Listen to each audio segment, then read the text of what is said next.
Quem é Ana Brisa? Meu nome é Sabrina, de trás pra frente é Ana Brisa, Sabrina, Ana Brisa, entendeu? Eu descobri meu vulgo quando eu tinha 13 anos de idade, porque eu andava com os menores do Sharpie. E aí, antigamente eles tinham mania de falar de trás pra frente. E aí eu fui falar o meu nome pra ver como ficava e ficava Ana Brisa. Pra quem não me conhece, eu sou cria do Rio de Janeiro, da Zona Oeste, favela do Barbante. Se você gosta de rap, em algum momento eu acho que vocês já ouviram falar de mim. Fiz participação no grupo da 1 Quilo, entre outras gravadoras também.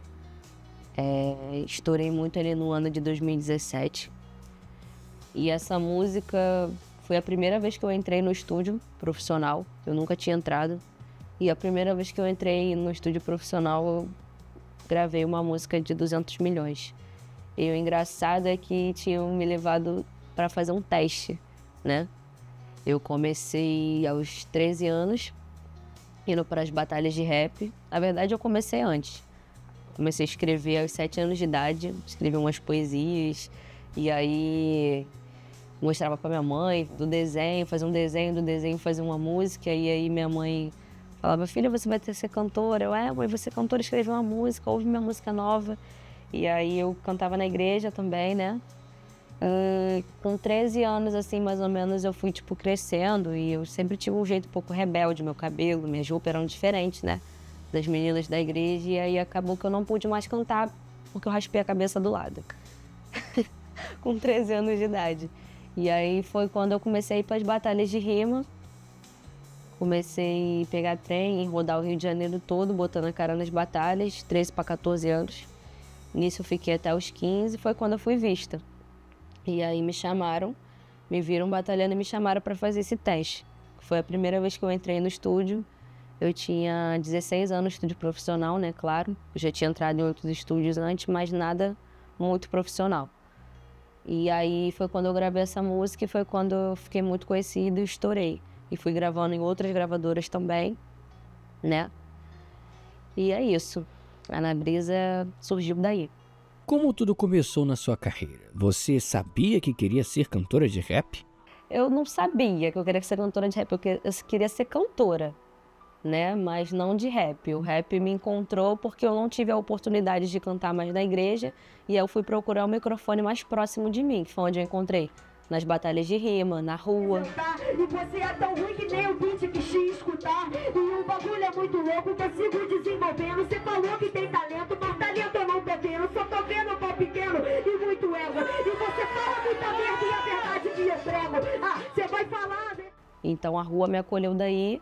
E aí o meu melhor amigo, que é o Bill, que hoje em dia também é meu dobra, né? Que canta comigo até hoje, desde os 13, 14 anos, que eu apresentei umas poesias pra ele, que eu tinha escrito, e ele botou um beat pra tocar e ele me falou que eu sabia fazer rap. Eu nem sabia que o que eu fazia era rap. E aí ele falou assim, pô, Sabrina, isso daí que tu faz é rap? E aí foi daí que eu comecei a me apaixonar pelo rap, tá ligado? E comecei a fazer música. Por volta dos 13, 14 anos. Zona Oeste, Mano Bill, fé em Deus. Fé em Deus. Assim, ó. Pai, não deixa que o dinheiro venha a cegá-los. Se ainda a vida em vocês Então não sejas comprado. Porque o diabo é empresário de terno e gravata. Te dá buceta, luxo e fama e depois te mata. Por no inferno nem entra nota, nem ouro, nem prata. E o salário do pecado, mano, é a morte. Do que adianta a vida rica E é a alma enferma e pobre. Não adianta nada. E por que Ana Brisa sumiu da mídia? Então, eu tive uma carreira muito precoce, né? Tipo, comecei com 13, estourei com 16. No 18, quando eu fiz 18 anos, eu tava no meu auge. E aí, eu sempre fui independente até então, até os meus 18 anos. Hoje em dia eu tenho 23. E aí, quando eu fiz 18 anos, eu conheci um empresário, investidor, que me mandou mensagem, me viu, né, meus clipes na internet e disse que queria trabalhar comigo, queria investir na minha carreira. E aí pediu pra mim ir pra São Paulo, eu fui, mostrei umas músicas pra ele e tal. E aí ele gostou de uma, que é a Trap Girl. E aí eu voltei, né, para poder fazer o clipe da Trap Girl em São Paulo. Eu fiz toda a produção de roteiro, desde o roteiro, a figurino, coreografia, tudo. É uma produção muito grande, né? Tanto que é o único clipe que ele produziu, né, nesses 5 anos, de lá para cá.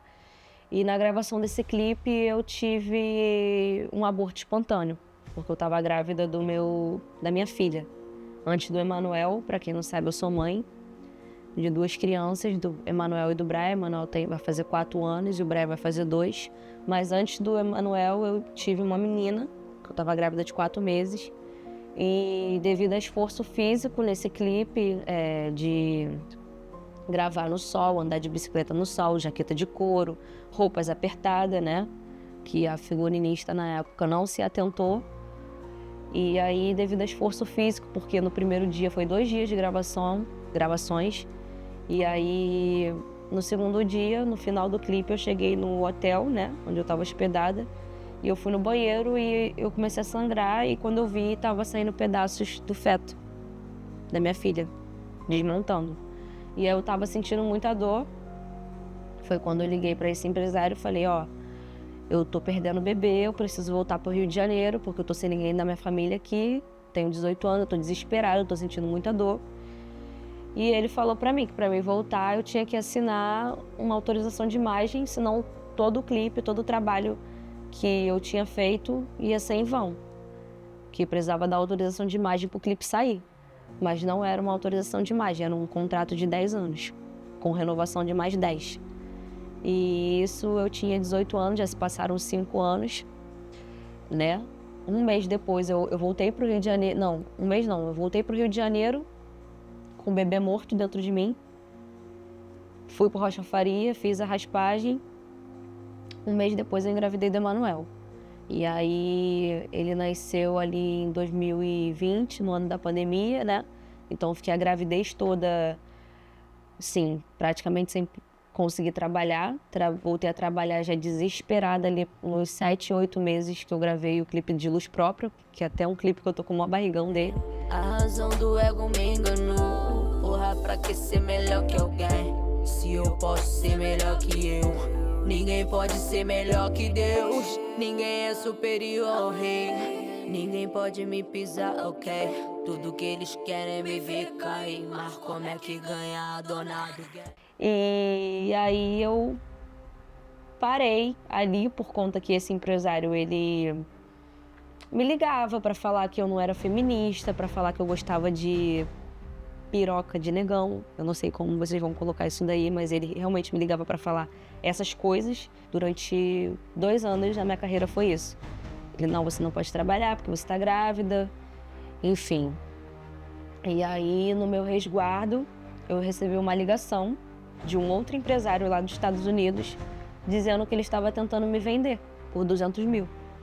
Porque eu não gerava lucro, estava com um neném recém-nascido, não estava gerando lucro para ele, então ele queria me passar para outra pessoa, dizendo que eu era favelada, que eu não tinha que vencer na vida, que eu era analfabeta e que com 50 reais eu me contentava. E aí foi quando eu ouvi isso desse outro empresário e eu mudei a senha de tudo, do canal do YouTube, do Instagram, de tudo, e mandei uma mensagem para ele dizendo que ele não me representava mais como empresário, né? E isso gerou muita raiva nele, porque ele me ajudou, né? Ajudou, mas eu vejo como uma prisão, me aprisionou durante todo esse tempo. E aí ele disse que eu era ingrata, que ele ia fechar as portas de tudo pra mim, que se eu não trabalhasse com ele, eu não ia trabalhar com mais ninguém. E aí foi durante todos esses anos. Eu lançava música, ele derrubava, eu tentava fechar um show, ele caía a data de show. As pessoas tentavam se aproximar de mim profissionalmente para trabalhar. Ele ameaçava as pessoas e aí ele tem dinheiro, eu não tenho. Então houve um processo na justiça que esse processo foi arquivado, né?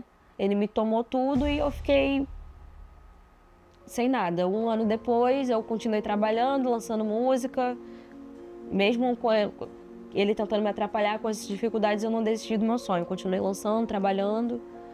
Foi quando eu lancei Sereia, Fenas Maluca, com a MC Marcele. Lancei Me Chame de Fênix, lancei Jacarezinho. Foi quando teve a chacina lá no Jacaré, que morreu mais de 40 pessoas, entendeu? Que eu fui lá na favela, fiz o clipe. Eu continuei trabalhando, eu não parei.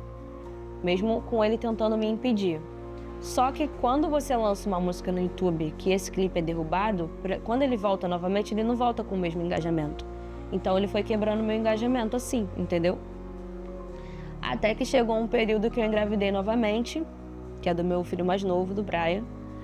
E aí a gravadora que tinha me acolhido, né, nesse período que eu lancei essas músicas que eu falei, ela falou pra mim, olha, Sabrina, não tem como a gente investir numa artista, a gente depositar tempo, energia, dinheiro e o cara ir lá e derrubar. Então a gente vai te liberar, a gente não vai te cobrar nada porque a gente sabe da sua situação, a gente sabe que você não tem nada, mas a gente vai te liberar porque a gente não tem como mais investir em você. Foi aí que eu fiquei sem ajuda, sem auxílio, sem ninguém. E aí eu tive que começar a vender conteúdo adulto na internet para poder sustentar os meus filhos, porque eu também sou mãe solo.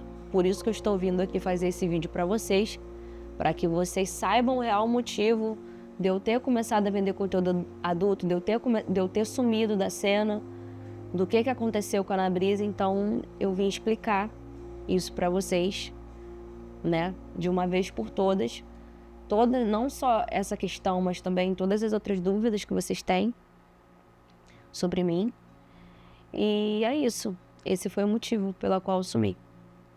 E quais os danos que esse empresário causou e vem causando na sua vida e carreira? Fora os danos psicológicos, né, de eu ter perdido uma filha, de eu ter perdido inúmeras oportunidades, perdido 5 anos de carreira, tem os danos financeiros, né, porque ele me tirou tudo que eu tenho, entendeu? Muitas vezes eu já cheguei a dormir com fome, por não ter nada para comer, não ter, entendeu? Tipo, da onde tirar.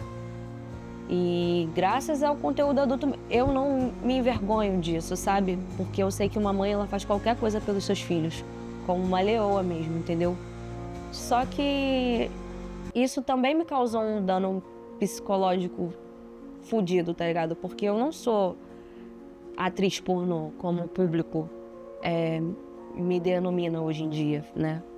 Eu não sou isso, eu sou cantora, eu sou rapper, eu sou artista. E eu sei que eu sou muito boa no que eu faço. Só que eu acabei tendo que me vulnerabilizar, expor a minha imagem, expor o meu corpo para não passar necessidade. Aí tem gente que fala, por que você não arruma um emprego? Porque não dá.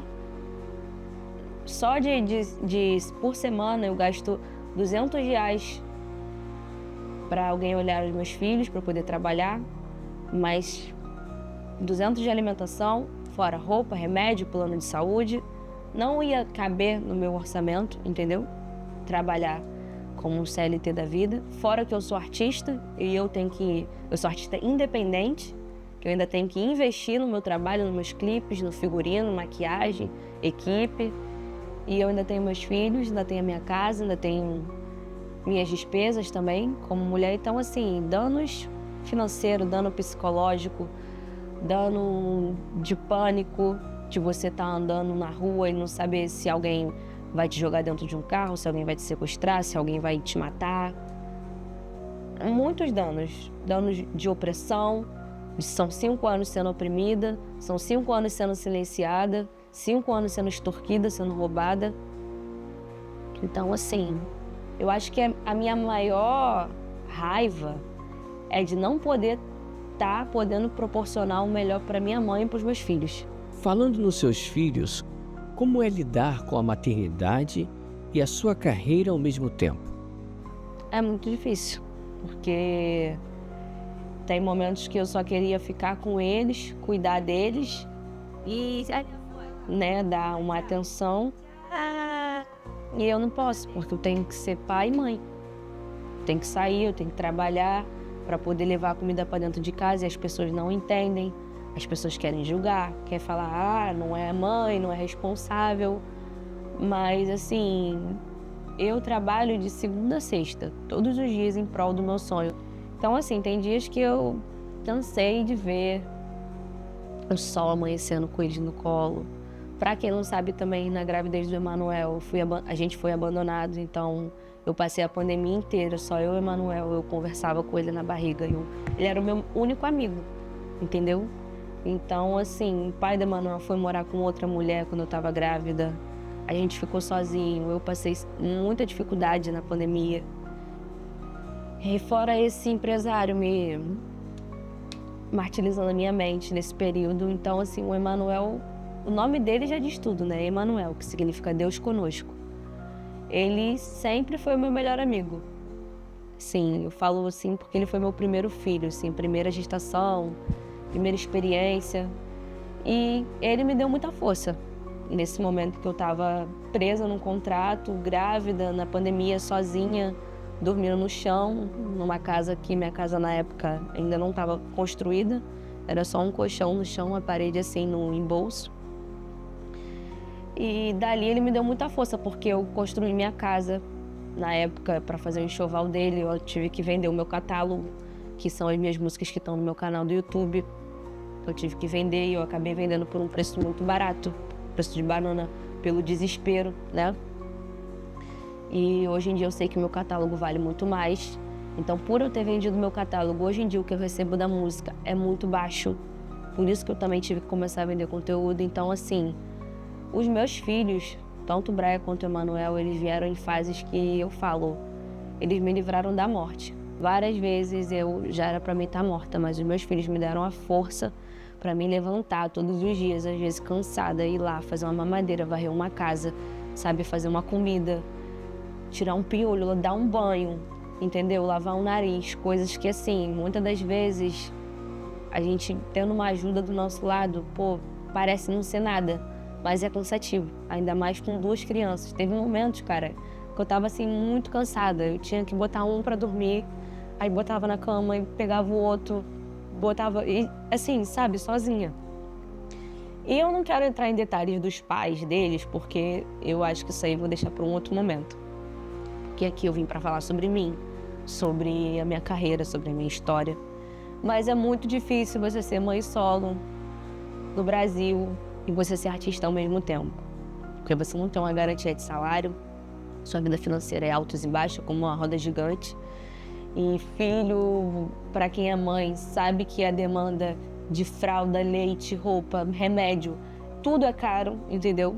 Então, assim, quando as pessoas olham pra mim e falam, se seu filho um dia crescer e te julgar porque você vendeu conteúdo, eu vou falar pra ele, filho, eu fiz isso pra não deixar nada faltar pra você, porque eu tive que ser pai e mãe, entendeu? E ainda ser artista, ser empresária, ser produtora, fazer roteiro, os caralho de asa.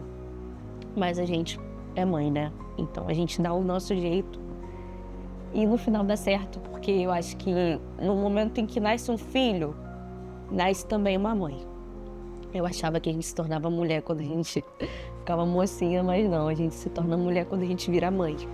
Porque é na marra, ou você não tem aquela opção de continuar deitada, você tem que levantar, você tem que ir lá e fazer. Porque se você não fazer, ninguém vai fazer por você, entendeu? Então, assim, e eu também não tive muita ajuda da minha mãe, porque ela engravidou junto comigo, do Emanuel. Eu tenho uma irmã autista, que é a Alice, ela tem a idade do Emanuel. E a minha irmã, ela teve muita dificuldade, tipo, pra nascer. Então, quando eu cheguei em casa da maternidade, ela tava na maternidade com a minha irmã. Então, nos primeiros meses, assim, foi o meu filho, que é onde é mais exaustivo, né?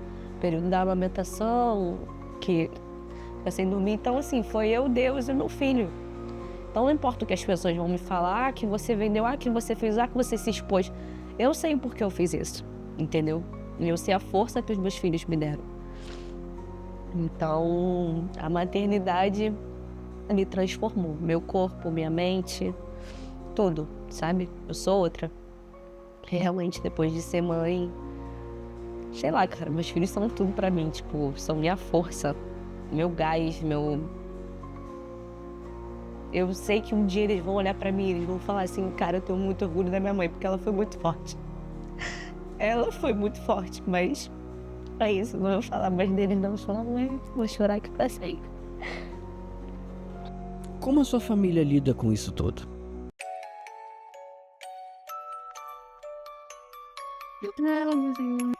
Vó! A senhora tá bem?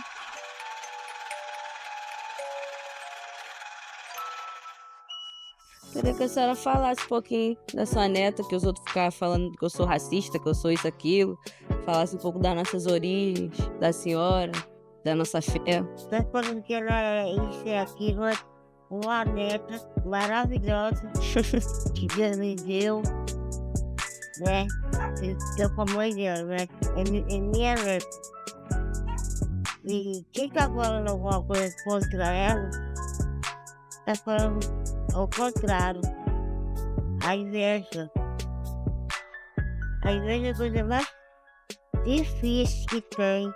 Eu tô chorando já aqui. Então, Te amo muito, vó. a minha nota ela vai cada vez, ela vai em nome de Jesus. Porque já chegou o tempo que eu trabalhei muito, tá pedindo a minha neta.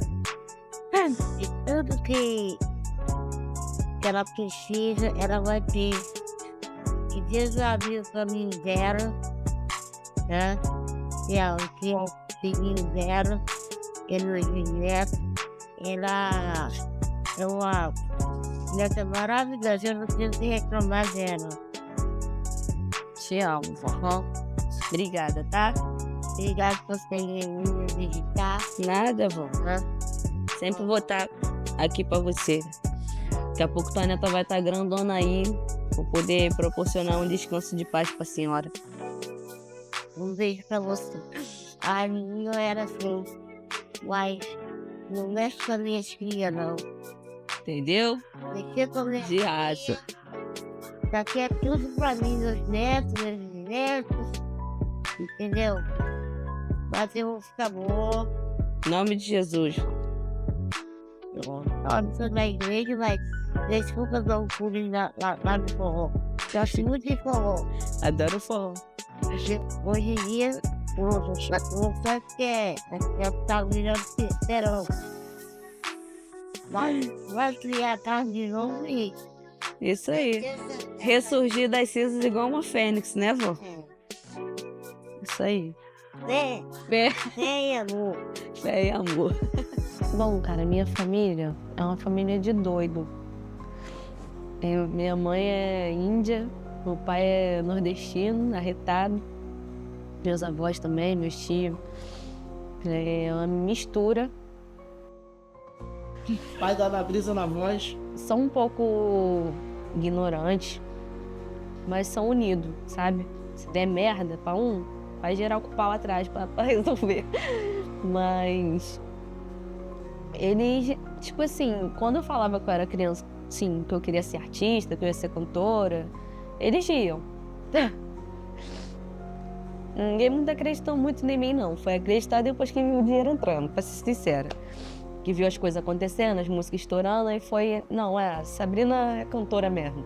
Mas no início era um sonho distante, sabe? Era uma coisa assim, você vai ser cantora? Entendeu? A minha mãe, ela me apoiou muito quando eu era mais nova, porque antes de eu cantar, eu dançava. Eu tenho 6 anos de balé, 4 anos de jazz, 2 anos de hip hop. Fiz um pouco também de sapateado e tudo mais. Então a minha mãe, ela comprava as roupinhas pra mim dançar. Sempre me apoiou, entendeu? Nessa parte. Quando eu falei pra ela que eu queria ser cantora de rap, que era o oposto de uma bailarina, ela surtou, né? Meio que ela não entendeu muito, mas entendeu porque ela sempre sabia que eu cantava, né? Eu cantava na igreja e tal. Então ela entendeu, mas ela, tipo assim, ficava preocupada. Ela só dormia quando eu chegava das batalhas. Falava, você tá onde? Ambiente de drogas, de não sei o quê. Às vezes eu ficava meio preocupada, mas eu deixava, porque quando a gente tem um sonho, a gente tem que deixar ele acontecer, né?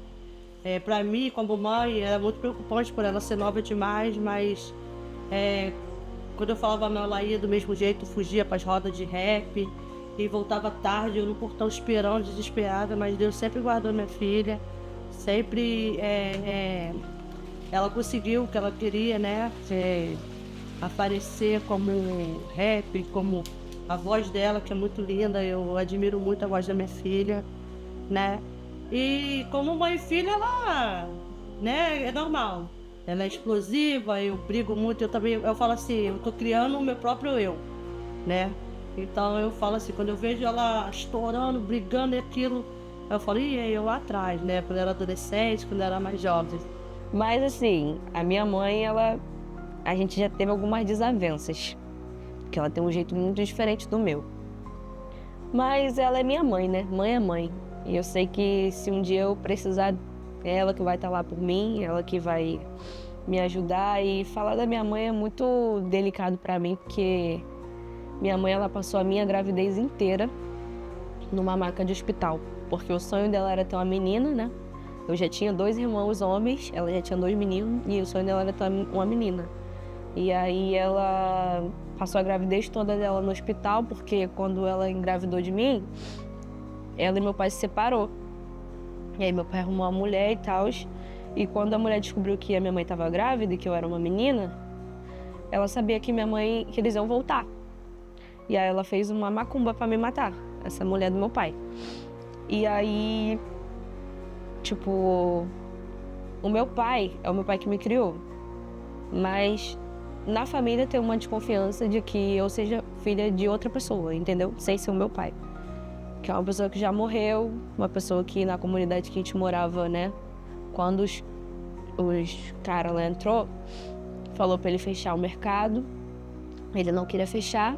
E aí ele falou, dança conforme a música. E quando ele virou as costas, os caras foram lá e atiraram. E aí ele morreu, eu nunca conhecia ele assim, eu só via ele quando era mais novinha.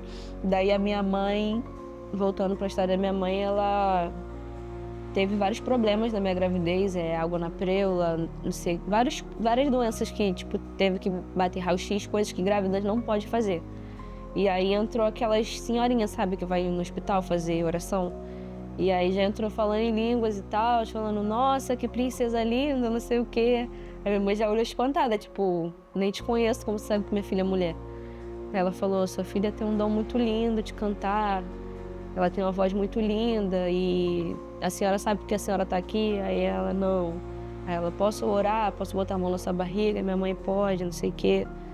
Aí ela falou que orou e tal, falou em língua lá e falou que tinha desfeito o laço, que o diabo não queria que eu viesse ao mundo, porque ele sabia que se eu viesse eu ia arrastar uma multidão de almas para Jesus. Eu já vi a minha filha em cima do palco e gente falar, não é para falar de Deus aqui não. E ela passar por cima e falar de Deus e pessoas ali, né? Agradecer a vida dela, agradecer e falar, poxa, eu tava precisando ouvir isso, eu tava precisando escutar aquilo, né? Eu já vi, eu tava lá e eu vi.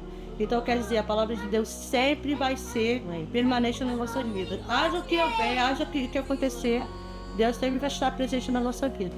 É muita consequência isso, porque na música que eu estourei, eu falo que ninguém pode calar o grito de uma geração. Tu não pode calar o grito de uma geração. E isso já tinha sido revelado antes de eu nascer, quando eu estava na barriga da minha mãe.